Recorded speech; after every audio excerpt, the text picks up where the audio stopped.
Hey everyone, welcome to the first episode of Task Force Geek Book Crew. I'm your host, Beth A. Freely, and Book Crew was developed for all of you aspiring writers out there and all of you readers who love what we write. From fan fictions to scripts to novels and everything in between, it takes practice to hone your writing skills.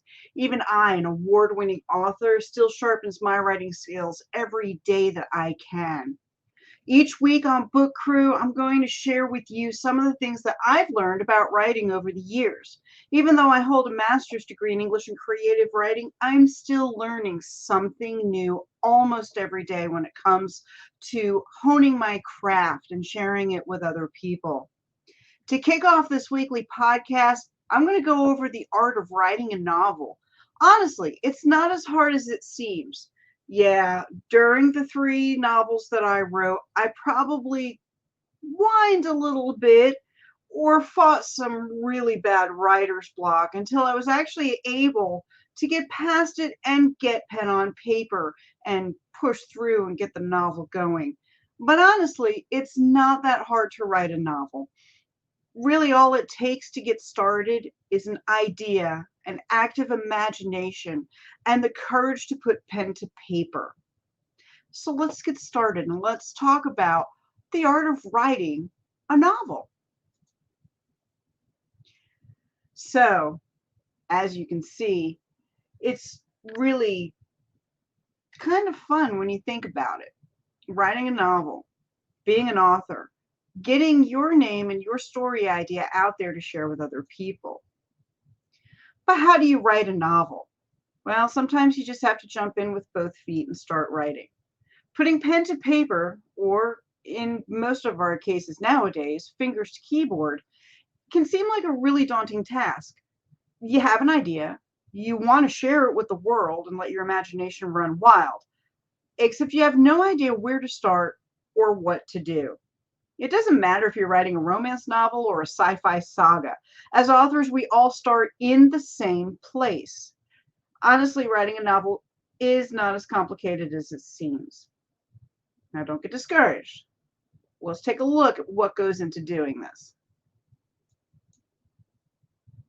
The first thing I want to tell you before we go any further is that it's your story, your words, your characters, your scenario.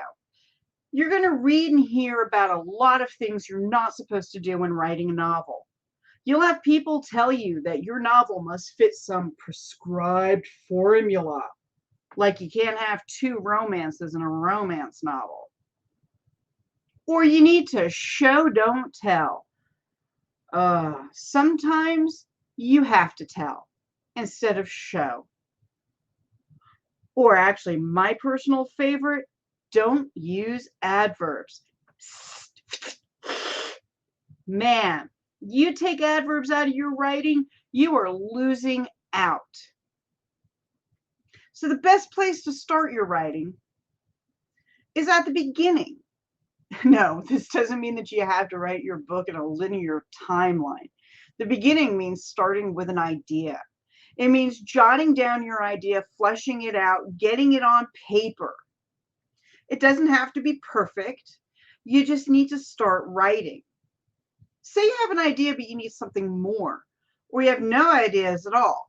Consider looking at some writing prompts and story starters. These are a great way to get the creative juices flowing.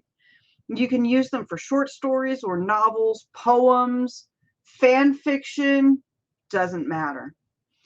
And you can find story starters online. You can find books with story starters.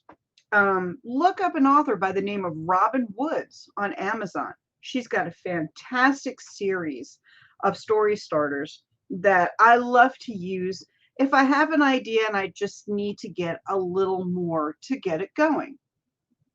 And don't be afraid to look for inspiration for your novel all around you. Watch a movie, listen to music, take a walk. You don't know where you're going to find inspiration. You can be driving down the road to go visit family, and suddenly a car goes whipping past you. Maybe it's a Lamborghini, maybe it's a Countach. Who knows? Let your mind go wild. Who's driving that car? Where are they going in such a hurry, and why? You can make up scenarios in your head, which could very easily turn into a novel. People watch. That's one thing I love to do. Go sit at the mall and just watch people. Even in this era of COVID-19 where everybody is social distancing and masking, you can sit and watch people. Watch how they interact with each other.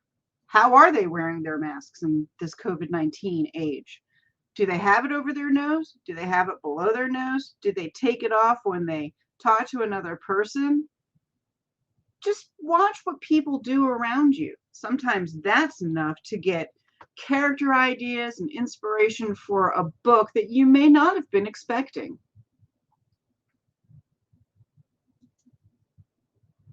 And like I said, who says you have to write your novel in a linear timeline? You could wind up starting a scene in the middle of the book. It's okay. Ideas tend to work that way.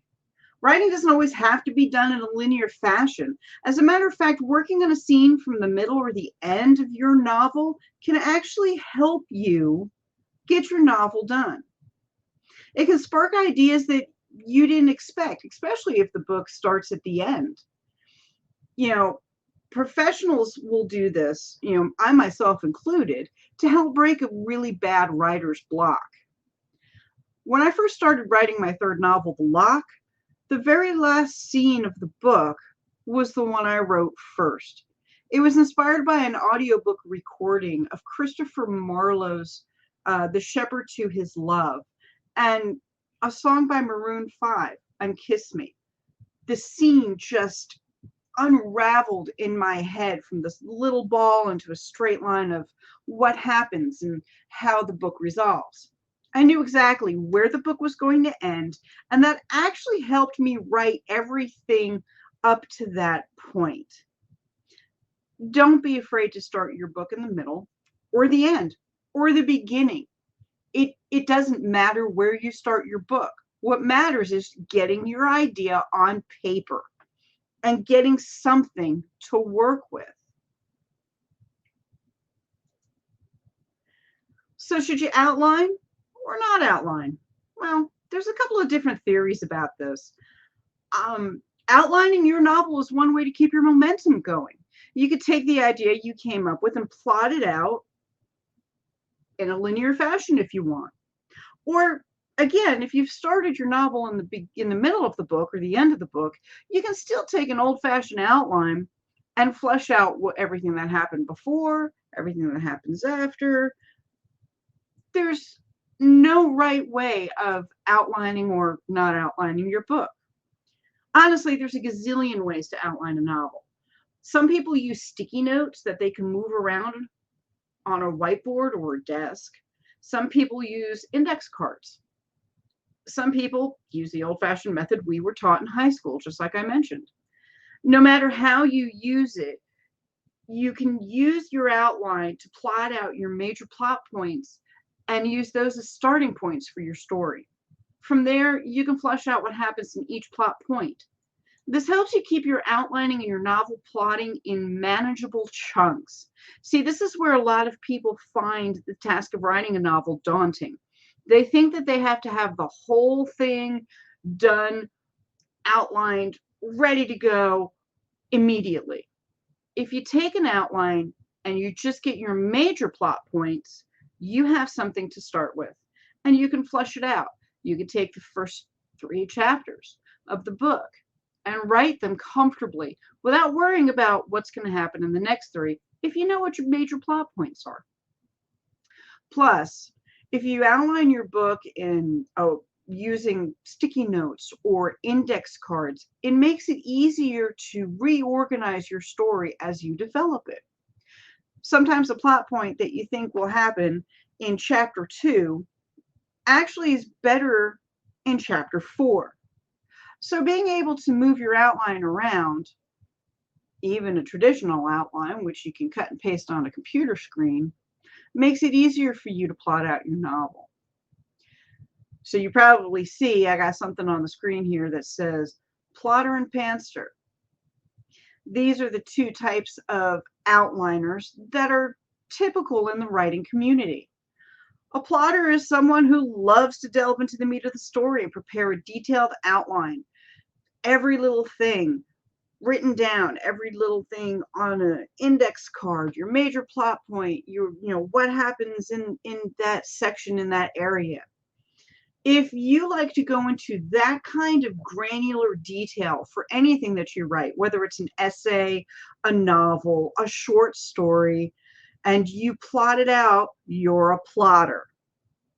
Of course, if you like to just freeform write and let the word flow and let it go wherever you want, and you have a lot of ooh moments, those light bulbs are constantly going off and blinding everybody in your family, then you're a panster. You like to write by the seat of your pants. Now let me give you a little tip about plotters and pansters. Most of us authors are what they call plantsters. What is a plantster? Well, a plantster is someone like me. I enjoy making a very rough outline of what happens in my books. And when I say rough, I mean major plot points. I don't know any of the minor details. For a book that I'm working on called Equine Dreams, I know that the heroine bumps back into her love interest, who she hasn't seen in 20 years. He was her high school boyfriend. They reconnect. He gets her back into horseback riding. They do some shows. She gets hurt at one of the competitions. He competes in her place, wins a big award. They get together, blah, blah, blah. That's basically the rough outline of that story. From there, I'm flying by the seat of my pants. I enjoy making the rough outlines of what happens and then developing my characters before I start writing. But when it comes to the actual writing of the story, I like to go with that flow. I never know where my stories are going to take me. And sometimes that's half the fun of writing a novel, discovering what your characters have to say without some formal plotting or thinking too much about it. Once you actually start planning out your novel, you'll know whether you're a plotter or a panster. Most authors lean one way or another. Some people are more of a plotter. Some people are more of a panster. Where you fall on the spectrum will depend on how you decide to outline your story and get it ready for publication. Of course, I mentioned characters. Who are your characters? Well, let's be honest. Characters are the backbone of your story. And, most novels can be plot driven or character driven, but either way, your characters really are what gets your story going. They're the ones that drive your plot. They're the ones that interact with each other. And most importantly, they're the ones that your readers invest the time in. The more you flesh out your characters, the easier it will be for you to insert them into your story. At the bare minimum, give your characters a first and last name, complex or simple, it doesn't matter. And if you're at a loss for naming a character, by all means, jump on those baby name sites on the internet. Sometimes you can find some really interesting names, or you can find some really interesting meanings to those names that may actually work in your story. You may have a character whose name in some language means king. Well, maybe your character is a king. You can use that name and there's a solid meaning behind it. Same with last names. Last names are always interesting. In the olden days, they used to name people, with son at the end of it. So Johnson stood for John's son. Donaldson, that was Donald's son. Cooper became a last name because that was the profession of the parent. The father was a cooper. So the family name became, of course, Cooper. Same with the name carpenter. You can use last names and have them just as complex or simple as your first names. Give your characters a background. What do they do? They could be a lawyer, they could be a doctor, they could be a thief, they could be a wizard, they could be a dragon.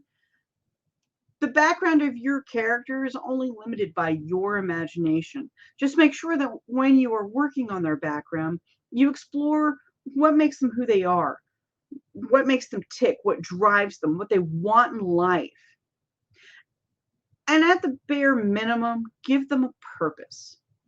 You know, even a serial killer has a purpose. You just may not know what truly drives them until halfway through the story. But if they have a purpose, it helps you plan out your plot.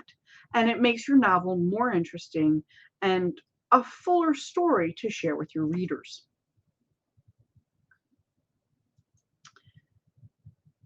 I love using visuals when I'm working on characters. Excuse me. A little choked up here. Give me 1 second. Awesome. I'm a very visual person sometimes when it comes to my characters. Actors and actresses seem to be the perfect catalyst for my characters. Excuse me again. Oh my goodness, this is awful. All right, now we're good. As you can see, I have 3 actors on this slide for you as an example of visuals. I love, love, love finding actors and watching their movies or their TV shows and seeing how they move and how they smile and mannerisms, and then taking some of that and using them in my stories. And honestly, there have been a couple of musicians I've used for characters as well. When you're creating your characters, you can use a character template, such as the one that I have listed on the slide, which you're more than welcome to go and download. And in your character template, put your played by there. Put that picture there so you can refer back to who you decided your main character looks like. See, here's the beauty of it. While I may see Michael Fassbender as my character Jericho in my upcoming novel, Beyond the Steps of Stone, you may see him as someone else. I describe him as being auburn-haired with a reddish beard and bright blue eyes. Well, you may see him as somebody else. Maybe you know an auburn-haired guy with blue eyes that you think is hot. Who knows? I see Karen Gillian as my character Morgan.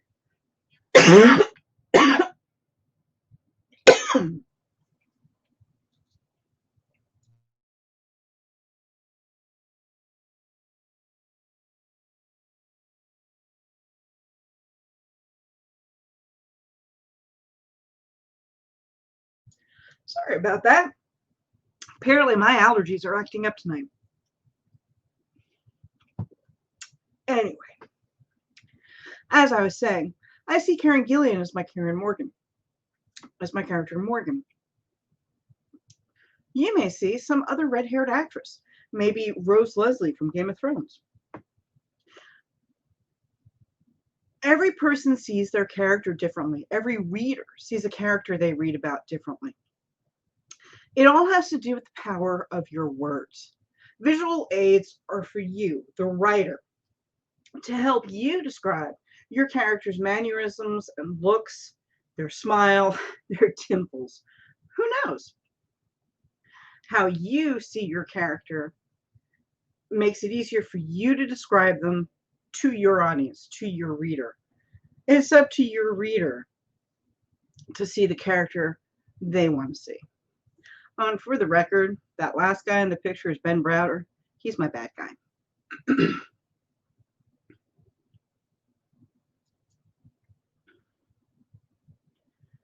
So now is actually time to put some words on the paper.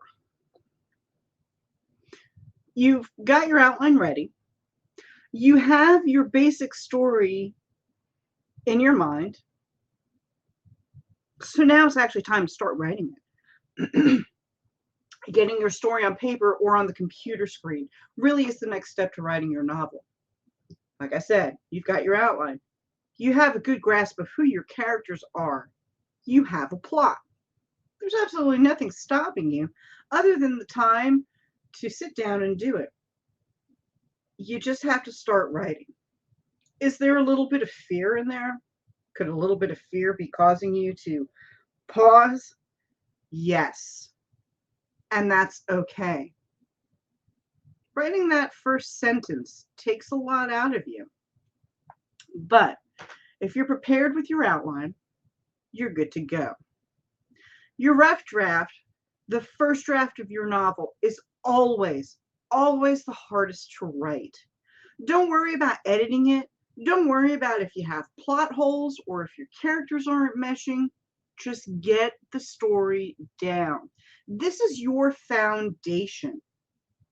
This rough first draft is what's going to help you get your juices flowing and give you something to work with as you build your story and flesh it out and discover more about who your characters are as they start to talk to you. Once you have your first rough draft done, take a breather. Take a step back, set it aside for a week or two, and then come back to it and start working your second draft. This editing process can take a couple of rounds. You could wind up with a fifth draft by the time you're done fleshing out your story all the way. This is where you start to look for your plot holes, places where you can smooth out your prose, proofread it, find the mistakes in punctuation, change words. Remember what I said about adverbs. Now, if you can use a better word than an adverb, okay, go ahead, find a better word. Do this until you are happy with your final story.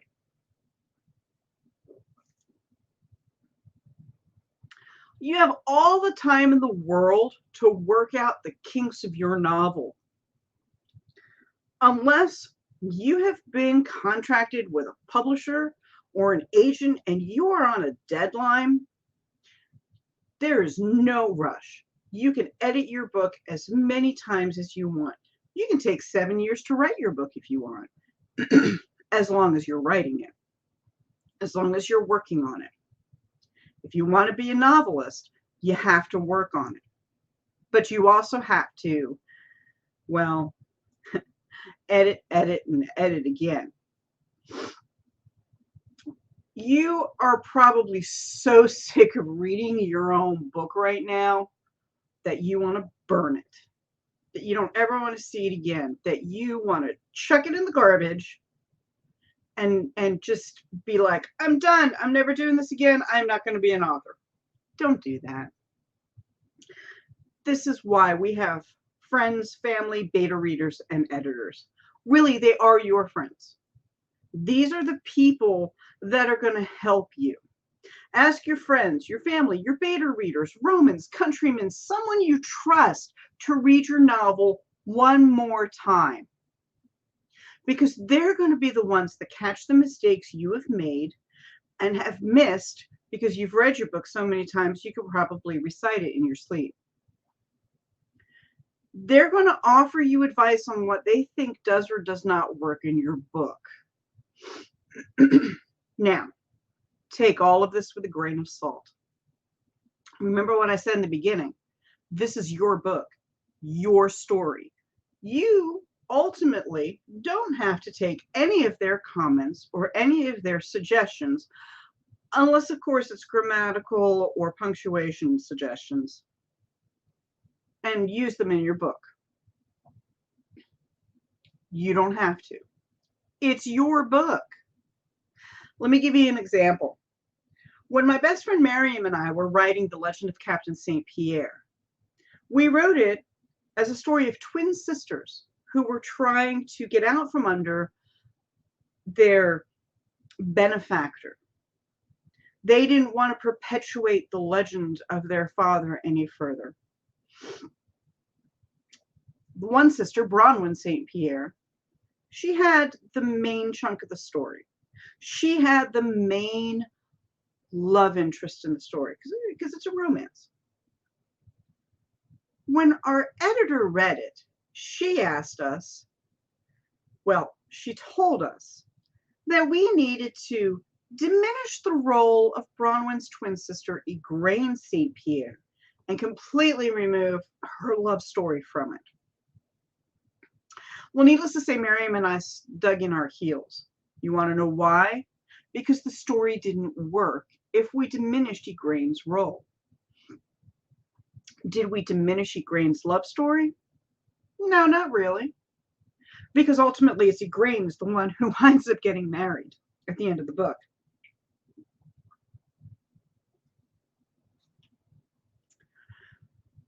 Because of this, it took us 9 years to get the book published.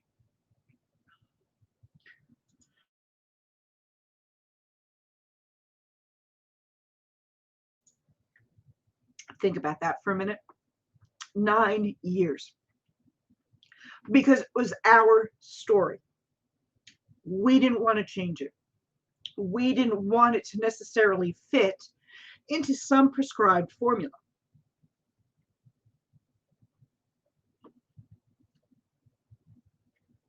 So, you don't have to take the suggestion of your friends or your editors or anybody else. But if you have an editor that is a good editor, who is compassionate and really interested in helping you make your novel the best it can be, they will mentor you and they will listen to why you don't want to make a change they suggested. That's the kind of editor you want. But anyway, once you feel your novel is at its best, the next thing is to get it published. Of course, you might as well prepare yourself to have to edit your book again. Editing is something that happens in multiple stages, and it takes quite a while to get it just right.